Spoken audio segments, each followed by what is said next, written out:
Hello and welcome to episode 182 of the Daily Sales Message, where every single day I share a piece of simple and actionable advice that's designed to help you feel more confident and sell more stuff too.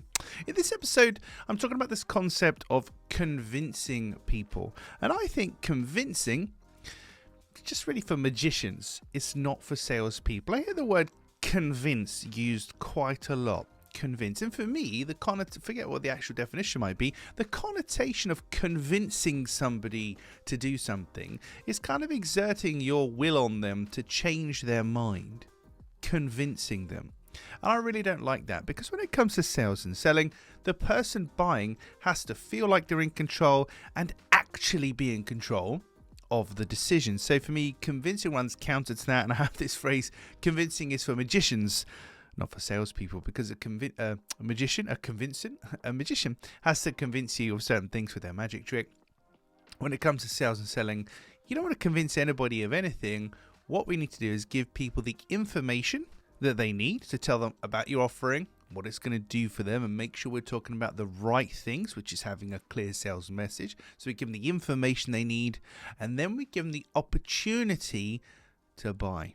And this is the thing that catches a lot of people out, and it sounds really simple and obvious, but the amount of people I speak to who do a presentation, a pitch, have a call, whatever, and they don't actually say in so many words, how does that sound to you? Would you like to go ahead?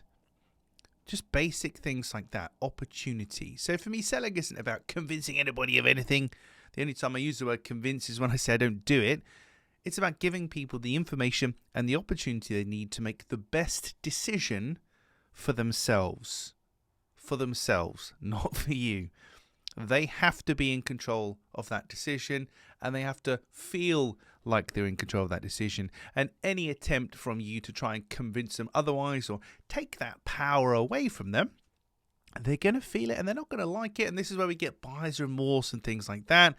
And you know this is true because if you think about when you're buying something, if at any point you don't feel like you're in control, or you feel like somebody's trying to convince you or exert pressure or influence on you, what happens? You kind of push back, don't you? Or you run away. Don't like it. So let's just remember that when we're selling to people. Convincing is for magicians. It's not for salespeople. We just need to give people the information and the opportunity they need to make the best decision for themselves. That's it for this episode of the Daily Sales Message. Another one where I feel like I'm telling you off, but hopefully that was okay for you. Tomorrow in episode 183, yes, we're talking about something that's an essential component of success, but it's so easy not to see the value in it.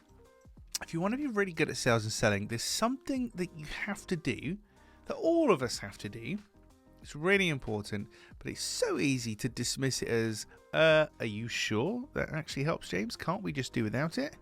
I'll tell you more about that in tomorrow's episode. In the meantime, head on over to sellingconfidencescore.com. That's sellingconfidencescore.com. In about 2 minutes or so, there are 20 yes-no questions you can answer that will give you a score across 4 main areas of sales and selling. You'll get a score on how well you're doing or maybe not doing in each of those areas, but more importantly, you'll get a free action plan that will give you even more simple, actionable advice that's pretty much free and instantly actionable to do. This can help you improve. So Selling Confidence Score for that.